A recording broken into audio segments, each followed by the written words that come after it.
ದೆವ್ವಗಳು ಕಟ್ಸಿರೋ ಟೆಂಪಲ್ ಇದೆ ಅಂತಾರಲ್ಲ. ಸ್ಟ್ರೈಟ್ ಮೇಲ್ಗಡೆ ಹೋಗ್ತೀರಾ ಹಾ. ಸ್ವಲ್ಪ ಮುಂದೆ ಹೋಗಿ ಅಲ್ಲೇ ರೈಟ್ ಮೇಲೆ ಕಾಣಿಸ್ತದೆ. ದೆವ್ವಗಳು ಕಟ್ಸಿರೋ ಟೆಂಪಲ್ ಇದೆ ಅಂತಾರಲ್ಲ. ಆ? ದೆವ್ವಗಳು ಕಟ್ಸಿರೋ ದೇವಸ್ಥಾನ. ಅಪ್ಪನ ದೆವ್ವಗಳು. ದೇವ್ಗಳು ಹಾ. ಅಲ್ಲಿ ರೈಟ್ ಈಶ್ವರನ ದೇವಸ್ಥಾನ. ಸ್ಟ್ರೈಟ್ ಹೋಗ್ಬೇಕಾ? ಸ್ಟ್ರೈಟ್ ಹೋಗ್ಬೇಕು. ದೆವ್ವಗಳೇನಾ? ದೇವ್ಗಳು ಕಟ್ಟಿದ್ರು ಅವಾಗ. ಅದೇ ಇಲ್ಲಿ ದೆವ್ವಗಳು ಕಟ್ಸಿರೋ ಟೆಂಪಲ್ ಅಂತ ಹೇಳ್ತಾರಲ್ಲ, ದೇವಸ್ಥಾನ ಎಲ್ಲದು? ಇಲ್ಲಿ ಕಾಣಿಸ್ತಿದೆಯಲ್ಲ, ದೆವ್ವಗಳೇನ ಕಟ್ಸಿರೋದು?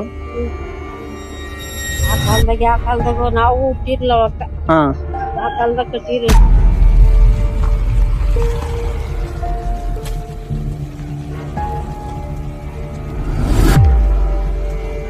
ಫ್ರೆಂಡ್ಸ್, ಈಗಂತೂ ದೇವಸ್ಥಾನದ ಹತ್ರ ಬಂದ್ಬಿಟ್ಟಿದೀವಿ.